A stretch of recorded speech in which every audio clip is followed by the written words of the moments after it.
በቃሉ ወረዳ ብልጽግና የናሙና ምርጫ እያካሄደ ነው ሲል የነጻነትና እኩልነት ፓርቲ ሲከስ፣ ብልጽግና ደግሞ ሐሰት ነው ሲል አስተባበለ። የኢትዮጵያ እስልምና ጉዳዮች ጠቅላይ ምክር ቤት ህዝበ ሙስሊሙ በሰባተኛው ጠቅላላ ምርጫ በንቃት እንዲሳተፍ ጥሪ አቀረበ። በኢትዮጵያ ላይ ከፍተኛ ስጋት ደቅኗል የተባለው ኢቦላ በኮንጎ ከ900 በላይ በቫይረሱ የተጠረጠሩ ሰዎች መገኘታቸውን የዓለም ጤና ድርጅት አስታወቀ። ሩሲያ በዩክሬን ዋና ከተማ ኪቭ ላይ ጦርነት ከተጀመረ ወዲህ በሚሳኤልና ድሮን በመጠቀም ከባድ የተባለ የበቀል ጥቃት መፈጸሟ ተሰማ። ጤና ይስጥልኝ አዲስ ማለዳ ተከታታዮች፣ ዕለታዊ ዜናችን ተጀምሯል። በመግቢያችን ላይ ያስተዋወቅናችሁን ጨምሮ ሌሎች ዘገባዎችን ይዘናል። አብረን እንቆይ።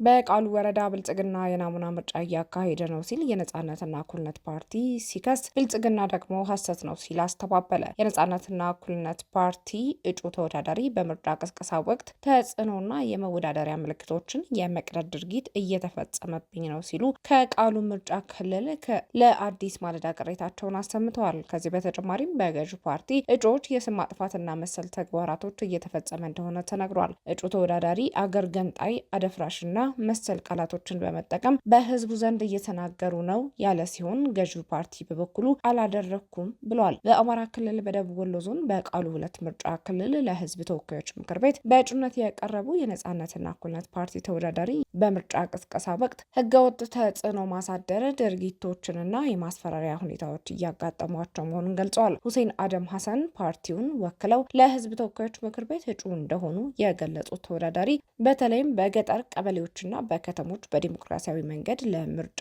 ምቹና ነፃ የሆኑ ሁኔታዎች እየተመናመኑ መሆኑን ከአዲስ ማለዳ ጋር በነበራቸው ቆይታ አንስተዋል። አክለውም ለምርጫ ቅስቀሳ በሚያደርጉበት ወቅት ከአካባቢው የህብረተሰብ ክፍል በኩል እኛ እኮ መርጠን ጨረስን እናንተ አልሰማችሁም እንዴ የሚል ጥያቄ እየቀረበላቸው መሆኑንም አንስተዋል። እንደ ሁሴን ገለጻ ከሆነ በገጠር ቀበሌዎች አካባቢ የምርጫ ቅስቀሳ በሚያደርጉበት ወቅት የአዳራሹ ህዝብ በመሰብሰብ የናሙና ምርጫ በሚል ስም ዜጎች ገዢውን ፓርቲ ብቻ እንዲመርጡ ግልጽ የሆነ ተጽዕኖ እየተደረገባቸው ይገኛል። ቅጹን በኮምፒውተር አዘጋጅተን እዛው አዳራሽ ውስጥ ለህዝቡ በማሳየት የምትመርጡትን ምልክት እዩ በማለት አስገዳጅ በሆነ መልኩ እንዲለማመዱ እየተደረገ ነው ሲሉ ከየቀበሌው የደረሳቸውን መረጃ በመጥቀስ ለአዲስ ማለዳ ተናግረዋል። በተጨማሪም በኮምቦልቻ ከተማና እሳቸው በሚወዳደሩባቸው ሌሎች አካባቢዎች የተለጠፉ የምርጫ መወዳደሪያ ምልክቶቻቸው በገዢው ፓርቲ አባላት እየተቀደዱና እየተገነጠሉባቸው መሆኑን ገልጸዋል። በተጨማሪም አንዳንድ ቦታዎች ላይ ሚሊሻዎች ጭምር እንደሚቀዱባቸውም አንስተዋል። ብልጽግና ፓርቲ የሰበሰባቸው ሰዎች ቦታው ላይ እንዳልሄድ እና መርጠው እንደጨረሱ ነግረው ነበር የሚሉት እጩ የነበረውን ሁኔታ ለአዲስ ማለዳ አንስተዋል። ቀበሌ አዳራሾች ሰብስበው ህዝቡን አንዳንድ እንደ ነዶች በእጅህ ልክ ሆና ተሰርታ ፕሪንት ተደርጋ ትሰጣቸዋለች። ከዛ የአራት ተወዳዳሪ ፓርቲዎች የምርጫ መምረጫ እንትን አለ አይደለ? ወረቀቱ ኤ4 ሳይዟ ላይ ከ1 እስከ 4 እጩዎች ተዘርዝረው በኤ4 ሳይዝ ተደርጎ ሳምፕል ኢሌክሽን ካርድ ማለት ነው፣ መምረጫ ካርድ ተዘጋጅቶ የኛ ተራ ቁጥር እዚህ ጋር ነው። እዚህ ጋር እስኪ አንድ ጊዜ ራይት አድርጉ፣ ራይት ይደረጋል። አሁን መርጣችኋል፣ እንዲህ ነው ምርጫው፣ ከዚህ ውጭ ያሉትን እንዳትመርጡ። ሳምፕል ኢሌክሽን ይደረጋል እንደ ህዝብ በግድ ሰብስበህ እንደዚህ ሲደረግ ይሄን ሪፖርት አግኝቻለሁ።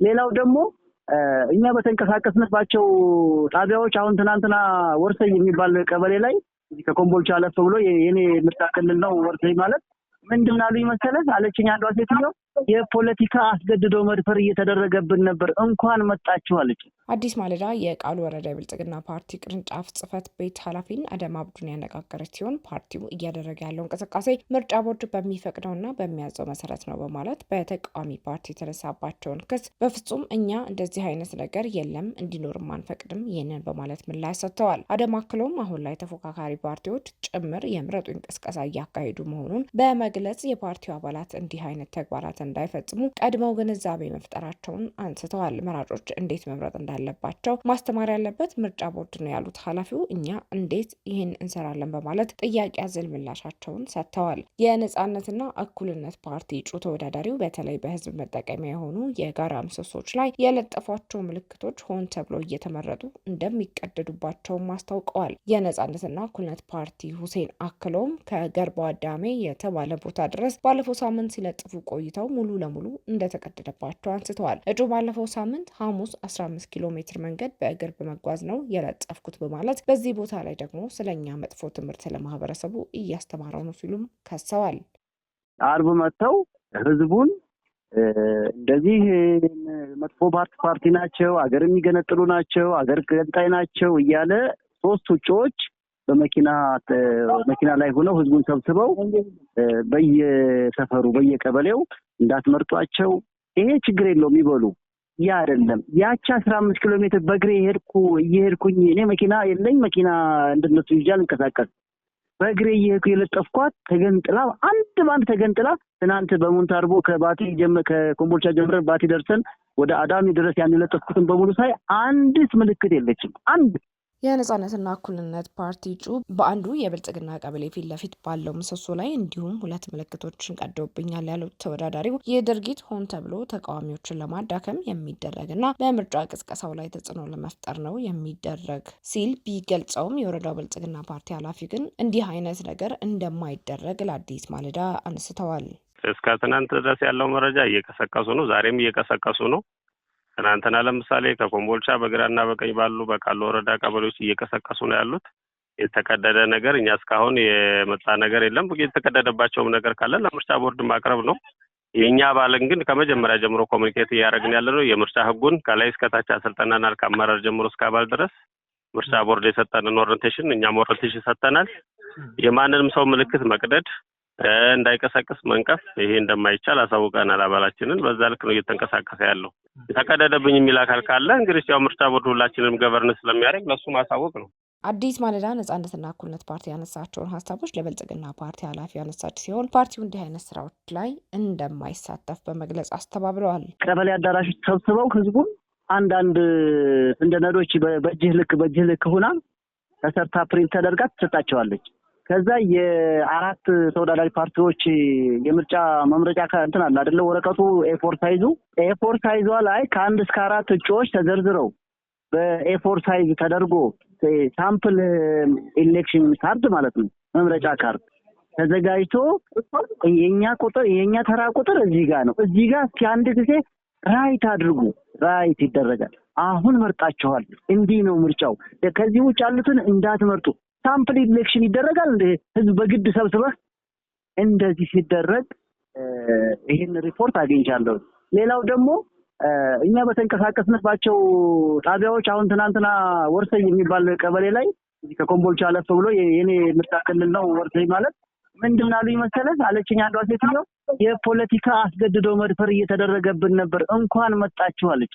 ይህ በእንዲህ እንዳለ የነጻነትና እኩልነት ፓርቲ ተወዳዳሪ በአሁኑ ወቅት በአካባቢው ነጻና ፍትሐዊ ምርጫ ለማድረግ የሚያስችሉ ምቹ ሁኔታዎች 100% የሉም ሲሉ ለአዲስ ማለዳ ተናግረዋል። በዛሬው ዕለት አስቸኳይ ስብሰባ ስለሌለ በሚል ራሳቸውን ከምርጫ ለማግለል ለፓርቲያቸው እንዲያሳውቁ ተናግረዋል። ጉዳዩን ለአካባቢው ምርጫ አስፈጻሚዎችም ሆነ ለሚመለከታቸው አካላት ቅሬታቸውን ለማቅረብ እየተንቀሳቀሱ መሆኑን አንስተዋል። አዲስ ማለዳ ከቦርዱ ምላሽ ለማግኘት ብትሞክርም ለጊዜው ማግኘት ባለመቻሏ ማካተት አልተቻለም።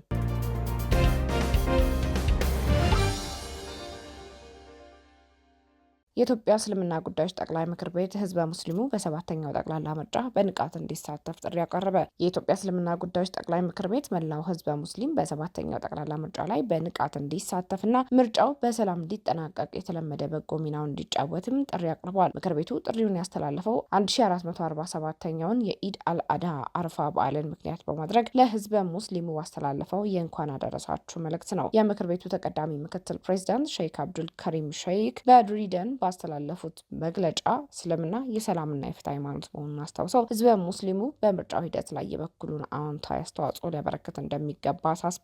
ከተያያዘው የምርጫ ጥሪ በተጨማሪም ተቀዳሚ ምክትል ፕሬዚዳንቱ ህዝበ ሙስሊሙ የኢድ አልአድሃ በዓልን ሲያከብር በተለያየ ምክንያት በችግር ውስጥ ያሉ ወገኖችን በመደገፍ በመርዳት ሊሆን እንደሚገባም አስገንዝበዋል። ኢትዮጵያውያን ባህላዊና ሃይማኖታዊ የመረዳዳት እሴቶች ያሉት ሼክ አብዱል ከሪም በዓሉ በመተዛዘን በመከባበርና በመረዳዳት እንዲከበርም ጥሪ አቅርበዋል። በመጨረሻም ለሀገር ሰላምና አንድነትን መረጋገጥ ሁሉም ዜጋ ዘብ ሊቆም እንደሚገባ ምክትል ፕሬዚዳንቱ በጥብቅ አሳስበዋል።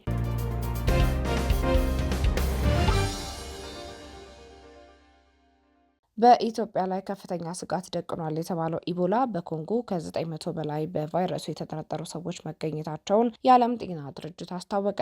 ኢትዮጵያን ጨምሮ 10 የአፍሪካ ሀገሮች አደጋ ደቅኖባቸዋል የተባለው በዴሞክራቲክ ሪፐብሊክ ኮንጎ በተከሰተው የኢቦላ ወረርሽኝ የተጠቁ ከ900 በላይ ሰዎች መለየታቸውን ድርጅቱ አስታውቋል። የዓለም ጤና ድርጅት ዋና ዳይሬክተር ዶክተር ቴዎድሮስ አድሃኖም እንደገለጹት በኮንጎ በሽታውን ለመቆጣጠር የክትትል ስራዎች እየተጠናከሩ በመምጣታቸው እስካሁን ድረስ ይህን የሚያክል ሰው በበሽታው የተጠረጠሩ ሰዎችን ተለይተዋል። ዶክተር ቴዎድሮስ በትናንትናው ዕለት በማህበራዊ ትስስር ገጻቸው ባስተላለፉት መልእክትም በዴሞክራቲክ ሪፐብሊክ ኮንጎ የኢቦላ ምላሽ አሰጣጥ ላይ የክትትል ጥረቶች ከፍ በማለታቸው እስካሁን 101 በምርመራ የተረጋገጡ ሰዎችን ጨምሮ ከ900 በላይ ተጠርጣሪዎች ተለይተዋል ሲሉ መልእክታቸውን አስተላልፈዋል። ይሁን እንጂ ዋና ዳይሬክተሩ በበሽታው ምክንያት ስለሞቱ ሰዎች ቁጥር የሰጡት አዲስ ዝርዝር መረጃም የለም። የኮንጎ ኮሚኒኬሽን ሚኒስቴር በበኩሉ በወጣው መረጃ በሀገሪቱ ምስራቃዊ ክፍል በተከሰተው በዚህ ወረርሽኝ የተጠርጣሪዎች ቁጥር 904 መድረሱንና 119 ሰዎች መሞታቸውን ጠቅሶ ሮይተርስ አስነብቧል። ከዚህ ቀደም ይፋ ተደርጎ የነበረው መረጃ ከ700 በላይ ተጠርጣሪዎችና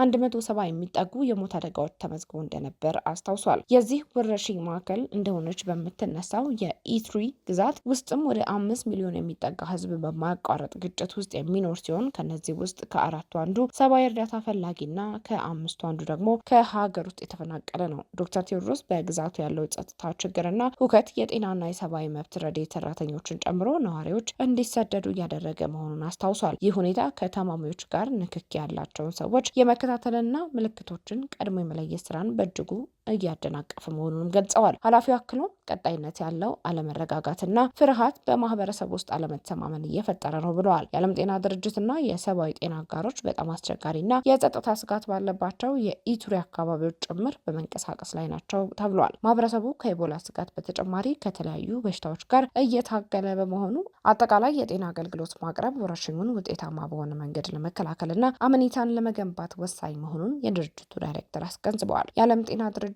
በኮንጎና በኡጋንዳ የተከሰተውን የኢቦላ ወረርሽኝ ዓለም አቀፍ ስጋት የሆኑ የህዝብ ጤና አስቸኳይ አዋጅ ብሎ ማወጁ የሚታወስ ነው። ድርጅቱ በሀገር አቀፍ ደረጃ ያለውን የስጋት ደረጃ በጣም ከፍተኛ በሚል ያሻሻለው ቢሆንም በቀጠናዊ ደረጃ ከፍተኛ እንዲሁም በዓለም አቀፍ ደረጃ ግን ዝቅተኛ መሆኑን ገልጿል። ይኸው የቡንዱ ቡግዮ ቫይረስ ዝርያ በአሁኑ ወቅት የተፈቀደለት ክትባት ወይም ልዩ ሕክምና የሌለው በመሆኑ ወረርሽኙን የመከላከል ስራውን አሳሳቢ አድርጎታል ሲል ሮይተርስ ዘግቧል። የአፍሪካ የበሽታ መከላከልና መቆጣጠር ማዕከል ወይም አፍሪካ ሲዲሲ ኢትዮጵያን ጨምሮ ሌሎች 10 ሀገሮች በሽታው እንደሚያሰጋቸው መናገሩ የሚታወስ ነው።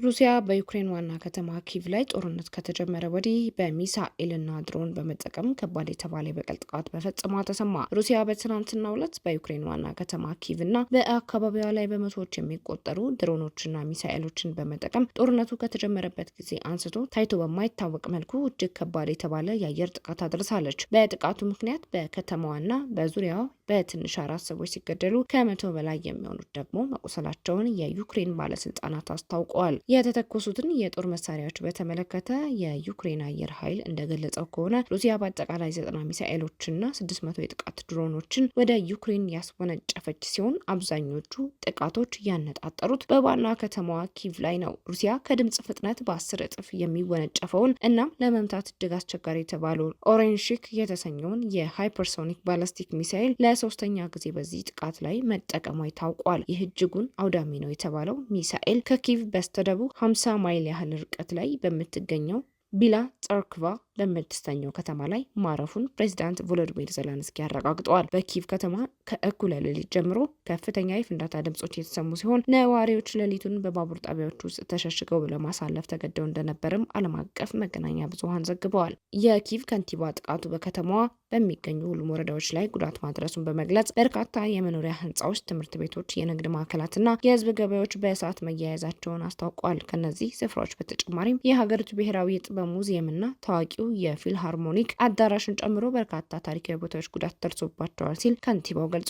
የሩሲያ መከላከያ ሚኒስቴር በበኩሉ ጥቃቱን የፈጸመው የዩክሬን ወታደራዊ መመሪያ ጣቢያዎች፣ የአየር ኃይል ማረፊያዎችንና ወታደራዊ ተቋማትን መሰረት አድርጎ መሆኑን የገለጸ ሲሆን ጥቃቱ ዩክሬን ቀደም ሲል በሩሲያ ቁጥጥር ስር በሚገኘው የሉሃንስክ ግዛት ውስጥ በሚገኝ የተማሪዎች መኝታ ክፍል ላይ ለሰነዘረችው ጥቃት የተሰጠ የበቀል እርምጃ መሆኑን አስታውቋል። የዩክሬን ፕሬዚዳንት ቮሎዲሚር ዜሌንስኪ ደግሞ ሩሲያውያን እብዶች ናቸው በማለት ድርጊቱን የኮነኑ ሲሆን ጥቃቱ ሆን ተብሎ በሲቪል መሰረተ ልማቶችና በዩክሬን ባህልና ማንነት ላይ ያነጣጠረ አረመኔያዊ ድርጊት መሆኑን መግለጻቸውን ሮይተርስ ዘግቧል። የአውሮፓ ህብረትና የተለያዩ የምዕራባውያን መሪዎችም የሩሲያ ከባድ ጥቃትና የኦሬሽኒክ ሚሳኤል አጠቃቀም በማውገዝ ድርጊቱን ቀውስ በማባባስ ያደገኛ አካሄድ በማለት ሲገልጹት፣ የሩሲያ ደጋፊዎች በበኩላቸው በትምህርት ቤት መኝታ ክፍል ላይ ለተፈጸመው ጥቃት የተወሰደው የበቀል እርምጃ ከዚህ የከፋ መሆን ነበረበት ሲሉም ተደምጠዋል። ዕለታዊ ዜናችን በዚሁ ተጠናቀቀ። አዲስ ማለዳ ሰብስክራይብ ማድረግዎን አይዘንጉ። ጤና ይስጥልኝ።